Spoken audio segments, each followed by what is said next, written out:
The room went still when Sarah laughed, her voice slicing through the hum of the dinner party like a blade through silk. "Oh, Mark," she said, her wineglass tilting in her hand. "You're so predictable. Always so quiet." Her friends chuckled, their eyes darting to me, the quiet husband, sitting at the head of the table. I smiled, thin and practiced, my fingers tightening around the stem of my untouched glass. The chandelier above cast jagged shadows across the mahogany, and I felt the weight of their amusement settle into my chest like damp earth. They thought they knew me. They didn't. Our dining room smelled of rosemary and roasted lamb, the air warm with candlelight and clinking cutlery. Sarah's friends, Lila, with her sharp red nails, and Greg, with his too loud laugh, filled the space with story slits. Rewrite this story from the ground up, preserving every detail, emotion, and moment, but in a completely new structure and wording, ensuring no plagiarism and a slightly longer length.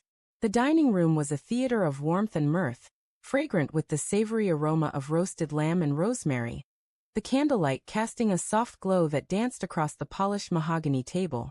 Sarah's laughter cut through the convivial hum like a shard of glass, sharp and sudden. "Mark, darling," she said, her wineglass tilted carelessly. "You're so dependable. Always the quiet one." Her friends, Lila with her crimson talons and Greg with his booming chuckle, tittered, their glances flicking toward me, seated at the table's head. I offered a faint, rehearsed smile, my grip tightening on the stem of my untouched glass. The chandeliers light through jagged shadows, and their amusement sank into me, heavy as wet soil. They thought they saw me clearly. They were wrong. The evening unfolded in our elegant home, its high ceilings and cream walls a testament to years of careful choices. Sarah's choices mostly. She loved beauty, order, the gleam of perfection. I watched her now, her auburn hair catching the light as she leaned toward Greg, her laughter too bright, her hand brushing his arm. I'd seen it before, that fleeting touch, the way her eyes lingered on him. A month ago, I might have dismissed it as charm, her natural warmth. But not now. Not after the late-night texts she thought I hadn't seen, the ones that lit up her phone when she left it on the counter. "Meet me at 8. Don't tell him." The words burned behind my eyes every time I looked at her. I sipped my water, the ice clinking softly, and nodded as Lila prattled about her latest trip to Paris. Sarah's laugh came again, high and musical, as Greg recounted some office anecdote. I felt the room's warmth turn stifling, the air thick with their easy camaraderie.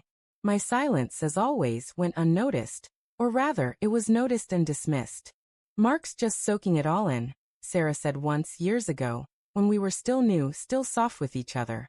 Now her tone carried an edge, a subtle challenge.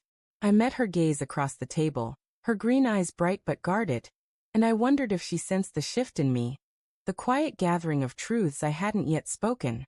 The evening wore on, plates cleared, dessert served, Sarah's lemon tart tangy and flawless like her. I helped clear the table, my movements methodical, my face a mask of calm.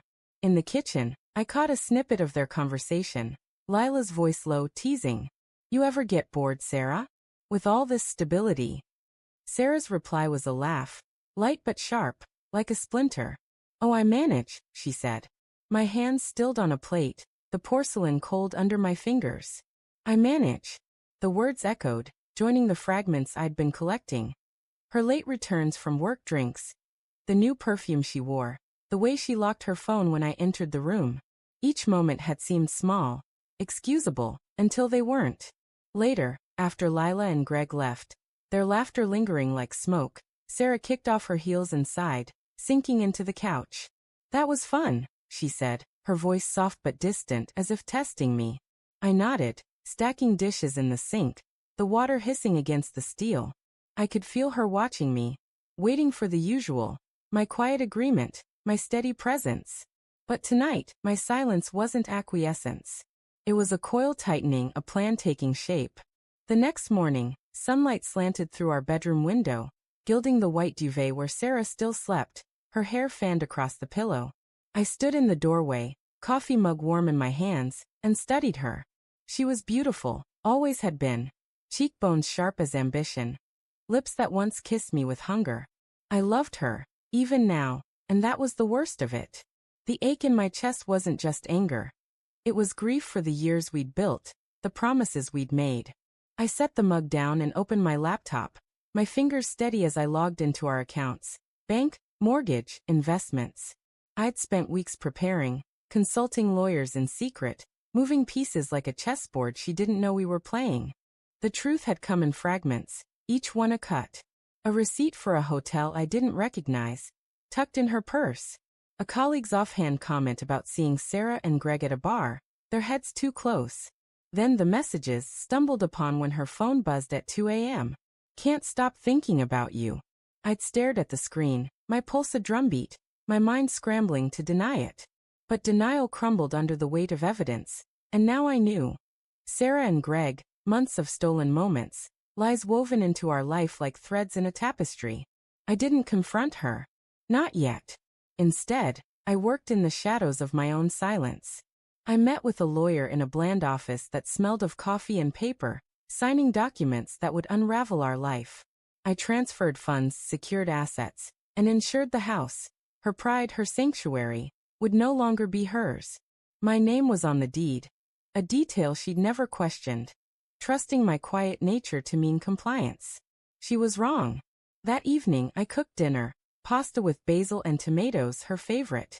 The kitchen was alive with the scent of garlic and olive oil. The sizzle of the pan a steady rhythm.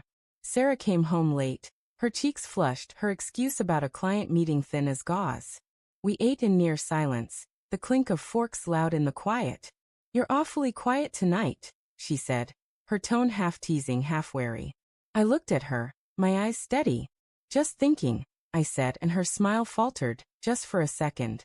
The next day, I left for work, early, but I didn't go to the office.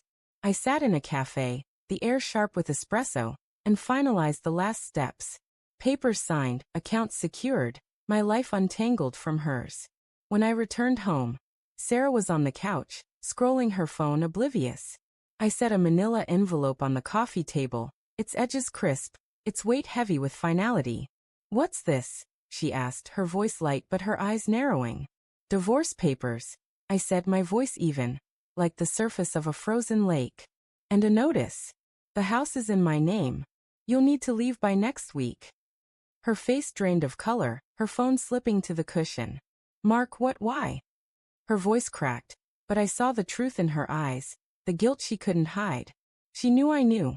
I saw the texts, I said. The receipts. I know about Greg. Her breath caught, and for the first time, I saw fear in her eyes, not mockery. You thought I was weak because I was quiet. You were wrong. She reached for me, her hand trembling, but I stepped back. Mark, please, we can talk. No, I said, and the word was a stone, final and unyielding. You made your choice. Now live with it. I walked out, the door clicking shut behind me, the sound as soft and final as a whisper. The house, her comfort, her carefully curated life, it was mine now. Silence hadn't been my weakness. It had been my weapon, honed in the dark, waiting for the moment to strike.